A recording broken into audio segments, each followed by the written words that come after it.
कहते हैं आरोपी जितना भी शातिर हो, पुलिस उससे 2 कदम आगे ही रहती है।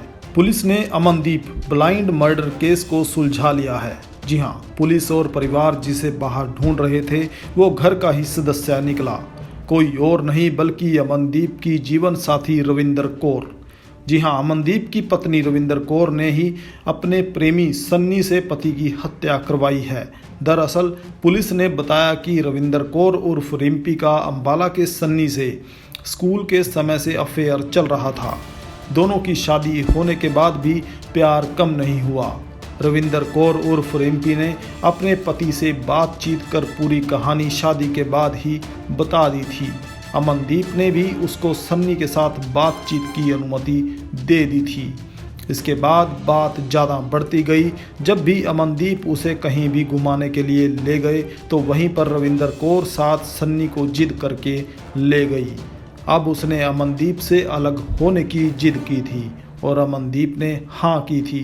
रविंदर कौर अपने बहन की शादी में अंबाला गई हुई थी। अमनदीप शादी से आ चुका था। 24 नवंबर की रात को सन्नी ने अमनदीप को अफीम लेने के लिए बुलाया। सन्नी अपने साथ दोस्तों कुणाल व मनी पेंटर को ले गया। उन्होंने सन्नी को अफीम देने के बाद खेतों में ले जाकर हथौड़े के साथ सिर पर वार किया और अमनदीप की हत्या कर दी। बीते दिनों में युवक का शव जो मिला था नीलोखेड़ी से 24 तारीख को एक शव हमें नीलोखेड़ी के पास से मिला था, त्रावड़ी से निकलते ही थोड़ा सा आगे, और उसकी सिर पे चोट मार के और गला काट के हत्या की गई थी। हत्या के बाद और मौके के जो साक्ष्य हैं उनको देखने के बाद हमने इसकी वाइफ से पूछताछ की थी कि किसके साथ इसकी कोई बातचीत है या रंजिश है। और इसकी वाइफ का फ़ोन चेक करने के बाद हमें पता लगा कि जितनी भी चैट्स थी 24 तारीख को एक लड़के के साथ जो थी वो उसने डिलीट कर रखी है। जब हमने उस लड़के के बारे में पूछा तो उसने बताया कि मेरा फ्रेंड है, हर्षदीप है, अंबाला का है और मेरा पहले दिन से फ्रेंड है और वो अमनदीप का भी फ्रेंड है, हमारा कॉमन फ्रेंड है। और उसको मैंने इसके गुमशुदा के बारे में बातचीत की थी। हमें उसकी पूछताछ से शक हुआ। उस लड़के से हमने जब अंबाला जाके उससे पूछताछ की तो उसका फ़ोन चेक किया, उसने भी वही चीज़ें डिलीट की हुई थी। और जब सख्ताई से इनसे पूछताछ की गई तो इन्होंने फिर वो सारा मामले सामने आ गया कि हम बचपन के दोस्त हैं, इकट्ठे पढ़ते थे, पहले दिन से एक दूसरे को प्यार करते हैं। सन्नी ने इसी दौरान दूसरी लड़की से शादी कर ली थी। वो पहले उसकी क्लास टीचर होती थी, बाद में उसकी बहन बनी और फिर उसकी पत्नी बनी। तो उससे इसके 2 बच्चे हैं। उसके बाद इसने रिम्पी ने भी शादी कर ली थी, लेकिन दोनों की शादियां होने के बाद भी दोनों एक दूसरे से मिलते थे, दोनों की बातचीत थी और दोनों एक दूसरे को पसंद करते थे। अब जो सन्नी की वाइफ है वो काफ़ी टाइम से अपने मायके में रह रही है। इनकी लिटिगेशन भी चल रही है, उसने दहेज के केस कर रखे हैं, इसने डाइवोर्स का केस उसके खिलाफ किया हुआ है। उन केसों के बाद ये इनका और ज़्यादा नज़दीकियाँ बढ़ गई और ज़्यादा मिलने जुलने लग गए। रिम्पी ने काफ़ी टाइम से इसके पति को कह रखा था कि मैंने अब मेरा ये दोस्त है, मैं इसके बिना नहीं रह सकती और मैंने इसके साथ ही रहना। और अमनदीप ने कहा था कि मैं घर वालों से एक बार बात कर लूँ, फिर तुम्हें इकट्ठा कर देता हूँ मैं। इनके घर में एक पिछले हफ्ते एक शादी थी, उसने फाइनली ये कह दिया था कि इस शादी के बाद मैं तेरे को तेरे प्रेमी के पास भेज दूंगा। और 25 तारीख को जैसे ही इनको पता लगा कि ये इसको लेने वापस आएगा, क्योंकि एक हफ्ता से वहीं अपने मायके में थी, और 24 तारीख को इसके प्रेमी ने इसकी हत्या कर दी।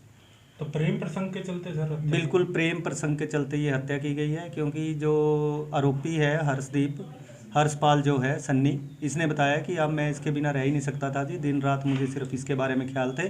और ये फाइनल था कि हम दोनों ने डिसाइड कर लिया था जब तक ये अमनदीप जिंदा है तो इन दोनों का मिलन नहीं हो सकता। किस तरह वारदात को सर अंजाम दिया इन्होंने? ये जो हर्षपाल है ड्राइवर है, ड्राइवरी करता है ये, और अमन को पहले भी 1-2 बार इसने अफीम दी थी खाने के लिए।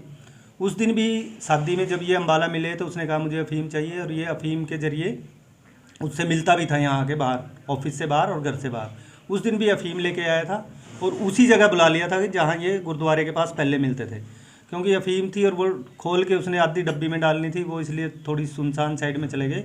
वहाँ 4 हथौड़े के वार किए और हथौड़े के वार इतने स्टीक थे, तेज़ थे कि वो वहीं लुढ़क गया था। और बाद में इसने चाकू निकाल के 3-4 बार इसकी गर्दन पे किए और मौके पे इसकी मौत हो गई। कितने लोग थे सर वारदात में? ये 3 लोग वहाँ से आए थे, पानीपत से, अंबाला से। एक ये था सन्नी, 2 इसके दोस्त थे, एक कुणाल था और एक मनी पेंटर है जो अब झारखंड गया हुआ है। 3 आदमी ये वहाँ से आए थे। और इसकी गिरफ्तारी के लिए सर कोई 2 आदमियों को हमने गिरफ्तार किया है अभी। हर्षपाल का जो साथी कुणाल था और एक जो ये रिम्पी है उसको भी हमने गिरफ्तार कर लिया है। एक आदमी की गिरफ्तारी अभी बकाया है, उसको भी जल्दी गिरफ्तार कर लिया जाएगा। सर जैसे आपने बताया कि ये स्कूल टाइम के दोस्त हैं, इकट्ठे एक ही क्लास में पढ़ते थे, इसलिए बचपन से ही प्यार करते हैं। उसे ऐसा भी सुनने में आया जा सके नहीं, अमनदीप रूटीन में इसकी पत्नी को मोबाइल मैसेज व्हाट्सएप मैसेज करता था, जब ऑफिस से निकलता है तब भी और जब ऑफिस आता है तब भी। उस दिन भी वही मैसेज किया हुआ है। क्या कार्रवाई की जाएगी सर? इनको गिरफ्तार कर लिया है, अभी पुलिस रिमांड पे लेके जो बाकी सामान इनसे बरामद करना है, हथौड़ी, चाकू और जो अमनदीप का सामान था वो भी, जिस गाड़ी में आए थे वो भी, वो सारी चीज़ें बरामद करनी है। जो इसका रिम्पी का फ़ोन है तो इसने जो स्क्रीन लॉक लगाया हुआ है, आज भी इसने 0803 लॉक लगाया हुआ है, जो इसकी बाइक का नंबर है। और ये बाइक उसके पास तब थी जब ये स्कूल में पढ़ते थे। और जो दूसरे लॉक नंबर है वो 3639 है, वो इसकी गाड़ी का नंबर है। मतलब वो इसने अपने प्रेमी के गाड़ी का, बाइक का नंबर भी अपने फ़ोन के मोबाइल पे लॉक लगाए हुए हैं। तो किस तरह से सर खुलासा हुआ है? काफ़ी शातिराना तरीके से।